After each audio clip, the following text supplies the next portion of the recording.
सज्ञानसुखशक्तयोनिधिः व्यासाय भवनाशाय श्रीशाय गुणराशये हृद्याय शुद्धविद्याय मध्वाय च नमो नमः।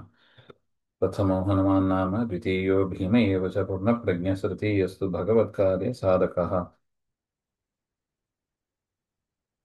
आपादमौलिपर्यन्तं गुरूणाम् आकृतिं स्मरेत् तेन विघ्नाः प्रणश्यन्ति सिद्ध्यन्ति च मनोरथाः। लक्ष्मीपतेः पदाम्बोजयुगं नत्वा गुरोरपि प्रमाणचन्द्रिकां कुर्मो बालानां बोधसिद्धये।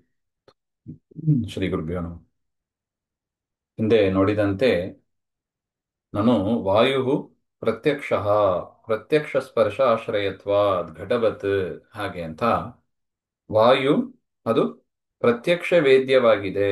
ಯಾಕೆ? ಪ್ರತ್ಯಕ್ಷ ಸ್ಪರ್ಶಕ್ಕೆ ಆಶ್ರಯವಾಗಿ ಇರುವುದರಿಂದ. ಘಟವತ್ ಹೇಗೆ ಘಟದ ರೂಪವನ್ನ ನಾವು ನೋಡ್ತೀವಿ, ಅದು ಹೇಗೆ ಕಣ್ಣಿಗೆ ಗೋಚರವಾಗ್ತಾ ಇದೆ, ಅದರಿಂದ ಅಲ್ಲಿ ಪ್ರತ್ಯಕ್ಷ ಸ್ಪರ್ಶ ಇದೆ ಆ ಘಟಕ್ಕೆ. ಅದೇ ತರ ವಾಯುವಿಗೂ ಕೂಡ ಆ ಸ್ಪರ್ಶ ಇದೆ. ವಾಯುವಿನ ಗುಣ ಸ್ಪರ್ಶ. ಅದರಿಂದ ಅದು ಸ್ಪರ್ಶವಾಗುವುದರಿಂದ ತ್ವಗಿಂದ್ರಿಯಕ್ಕೆ ಗೋಚರವಾಗಿ ಇರುವುದರಿಂದ ಅದನ್ನ ನಾವು ವಾಯು ಅಂತ ತಿಳ್ಕೋಬಹುದಲ್ಲ, ಅನುಮಾನದಿಂದ ಯಾಕೆ ಹಾಗೆ ಅಂತ ಅದರ ಆಕ್ಷೇಪ. ಸೊ ಅದರಿಂದ ವಾಯು ಪ್ರತ್ಯಕ್ಷ ಹಾಗೆಂಬ ಅದಕ್ಕೆ ಕೊಟ್ಟ ಕಾರಣ ಏನು? ಆ ಪ್ರತ್ಯಕ್ಷ ಸ್ಪರ್ಶ ಆಶ್ರಯತ್ವ ಹಾಗೆಂತ. ಇದು ನಾವು ನೋಡಿದೀವಿ.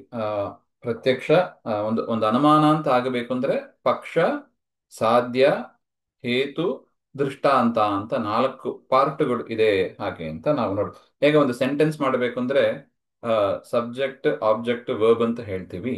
ಅದೇ ತರ ಒಂದು ಅನುಮಾನ ಅಂತ ಮಾಡಬೇಕು ಅಂದ್ರೆ ಪಕ್ಷ, ಸಾಧ್ಯ, ಹೇತು, ದೃಷ್ಟಾಂತ ಅಂತ 4 ಅಂಶಗಳು ಇರಬೇಕು ಹಾಗೆ ಅಂತ. ಪ್ರಕೃತ ಇಲ್ಲಿ ವಾಯು ಅದು ಪಕ್ಷ. ಪ್ರತ್ಯಕ್ಷ ಎನ್ನುವುದು ಅಂದ್ರೆ ಪ್ರತ್ಯಕ್ಷ ವಿಷಯ ಎನ್ನುವುದು ಸಾಧ್ಯ. ಪ್ರತ್ಯಕ್ಷ ಸ್ಪರ್ಶಾಶ್ರಯತ್ವ ಅದು ಪಂಚಮಿಯಲ್ಲಿ ಇರುತ್ತದೆ. ಯಾವತ್ತು ಹೇತುವನ್ನ ಕಾರಣವನ್ನ ಕೊಡುವಾಗ ಅದು ಪಂಚಮಿ ವಿಭಕ್ತಿಯಲ್ಲಿ ಇರುತ್ತದೆ. ಪ್ರತ್ಯಕ್ಷ ಸ್ಪರ್ಶಾಶ್ರಯತ್ವ ಘಟವತ್ ದೃಷ್ಟಾಂತ ಅಂತ 4 ಅಂಶ ಇದೆ. ಈ ರೀತಿಯಾಗಿ ನೋಡಿದ್ರೆ ಆ ಇದಕ್ಕೆ ಈ ಅನುಮಾನಕ್ಕೆ ಒಂದು ಉಪಾಧಿ ಅಂತ ಅನ್ನತಕ್ಕ ಒಂದು ದೋಷ ಇರುತ್ತದೆ. ಒಂದು ಉಪಾಧಿ ಅನ್ನತಕ್ಕದ್ದು ದೋಷ.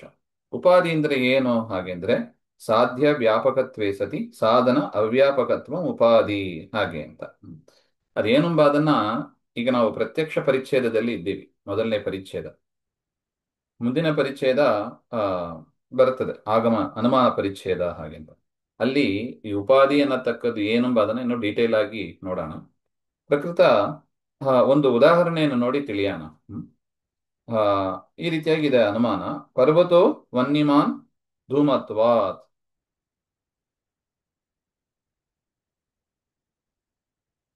ಪರ್ವತೋ ಧೂಮವಾನ್ ವನ್ಯಮತ್ವಾತ್ ಅಂತ ಹೇಳೋಣ ಅಂತ ಇಟ್ಕೊಳ್ಳಿ. ರಿವರ್ಸ್.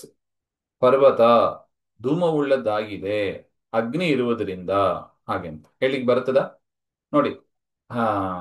ಎಲ್ಲೆಲ್ಲಿ ಧೂಮ ಕಾಣಿಸ್ತಾ ಇದೆ ಅಲ್ಲಲ್ಲಿಲ್ಲ ಅಗ್ನಿ ಇದ್ದೇ ಇದೆ. ಎಲ್ಲಿ ಧೂಮ ಕಾಣಿಸ್ತಾ ಇದೆ, ಎಲ್ಲೆಲ್ಲಿ ಧೂಮ ಇದೆ ಅಲ್ಲಿ ಅಗ್ನಿಯೂ ಇದೆ. ರಿವರ್ಸ್ ಹೇಳ್ಬಹುದಾ? ಎಲ್ಲೆಲ್ಲಿ ಅಗ್ನಿ ಇದೆ ಅಲ್ಲಿ ಧೂಮವೂ ಇದೆ. ಮೇಲ್ನೋಟಕ್ಕೆ ಎರಡು ಒಂದೇ ಅಂತ ಅನಿಸ್ತದೆ. ಅಗ್ನಿ ಇದ್ದಲ್ಲಿ ಧೂಮ, ಧೂಮ ಇದ್ದಲ್ಲಿ ಅಗ್ನಿ ಹಾಗೆ ಅಂತ. ಆದರೆ ನೋಡಿ, ಇದನ್ನೇ ಉಪಾಧಿ ಈ ಈ ರೀತಿಯಾಗಿ ಹೇಳಿದ್ರೆ ಪರ್ವತೋ ಧೂಮವಾನ್ ವನ್ನಿಮತ್ವಾತ್. ಪರ್ವತ ಧೂಮವುಳ್ಳದ್ದಾಗಿದೆ, ವನ್ನಿ ಇರುವುದರಿಂದ ಅಂದ್ರೆ ಅಗ್ನಿ ಇರುವುದರಿಂದ ಧೂಮವನ್ನು ಹೇಳಿಕ್ ಬರ್ತದ ಹಾಗೆಂದ್ರೆ ಇಲ್ಲ ಅಂತ ನೋಡಿ. ಎಲ್ಲೆಲ್ಲಿ ಅಗ್ನಿ ಇದೆ ಅಲ್ಲೆಲ್ಲ ಧೂಮ ಇರೋದಿಲ್ಲ. ಉದಾಹರಣೆಗೆ ಕಾಯ್ದ ಕಬ್ಬಿಣ ಒಂದಿದೆ ಅಂತ ಇಟ್ಕೊ. ಚೆನ್ನಾಗಿ ಅದು ಸ್ಟೀಲ್ ರಾಡ್ ಚೆನ್ನಾಗಿ ಅಗ್ನಿಯಲ್ಲಿ ಹಾಕಿ ಕಾಯಿಸಿ ಆಗಿದೆ, ರೆಡ್ ಇರುತ್ತದೆ, ರೆಡ್ ಕಲರ್ ಆಗಿಬಿಟ್ಟಿದೆ. ಅಲ್ಲಿ ಏನಿರೋದಿಲ್ಲ, ಧೂಮ ಇರೋದಿಲ್ಲ ನೋಡಿ. ಧೂಮ ಇರೋಲ್ಲ. ಸೊ ಅದರಿಂದ ಅಗ್ನಿ ಇದ್ದಲ್ಲಿ ಧೂಮ ಇರಬೇಕು ಅಂತ ನಿಯಮ ಇಲ್ಲ. ಮತ್ತೆ ಈ ಅನುಮಾನಕ್ಕೆ ಪರ್ವತೋ ಧೂಮವಾನ್ ವನ್ನಿಮತ್ವಾತ್ ಅಂತ ಹೇಳಿದ್ರೆ ಅದಕ್ಕೆ ಉಪಾಧಿ ಯಾವುದು ಹಾಗೆಂದ್ರೆ ಆರ್ದ್ರ ಇಂಧನ ಸಂಯೋಗ ಎನ್ನತಕ್ಕದ್ದು ಉಪಾಧಿ. ಆರ್ದ್ರ ಇಂಧನ ಸಂಯೋಗ ಅಂದ್ರೆ ಒದ್ದೆಯಾದ ಒಂದು ಇಂಧನ, ಒಂದು ಫ್ಯೂಯಲ್ ಸೇರಿದ್ರೆ ಮಾತ್ರ ಹೊಗೆ ಬರುತ್ತದೆ ಹಾಗೆ ಅಂತ ಹೇಳ್ತಾರೆ.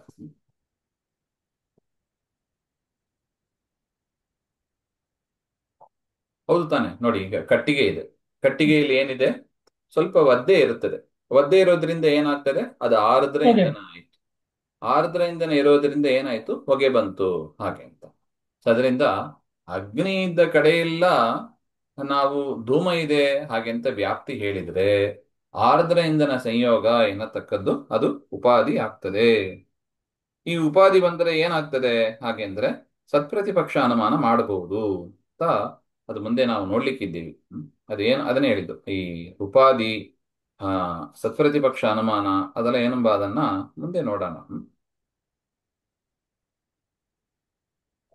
ಅದನ್ನ ಅಯೋಗೋಳಕ ಅಂತಾರೆ. ಅಯೋಗೋಳಕ ಅಂದ್ರೆ ಕಾಯ್ದ ಕಬ್ಬಿಣ. ಹೇಗೆ ಕಾಯ್ದ ಕಬ್ಬಿಣದಲ್ಲಿ ಅಗ್ನಿ ಇದ್ರೂ ಧೂಮ ಇರೋದಿಲ್ಲ, ಅದನ್ನ ಉಪಾಧಿ, ಆರ್ದ್ರಿಂದನ ಸಂಯೋಗವನ್ನ ಉಪಾಧಿ ಅಂತ ಕರೀತೀವಿ.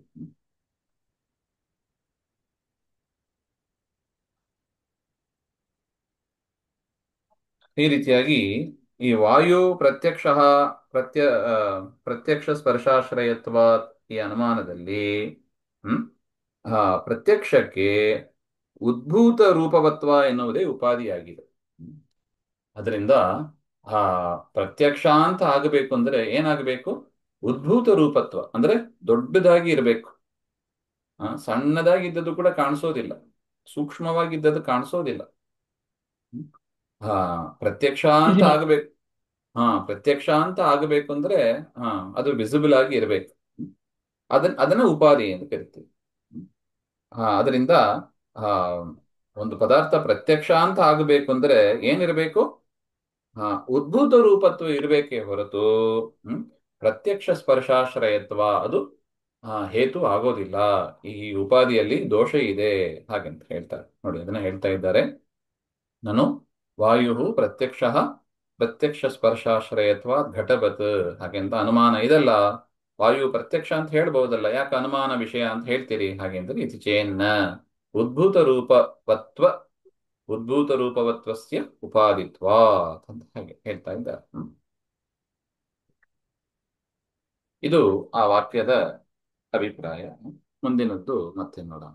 ಶ್ರೀಮಧ್ವಾಂತರ್ಗತ ಶ್ರೀಕೃಷ್ಣ ಆತ್ಮ ಶ್ರೀ ಹರೇನ.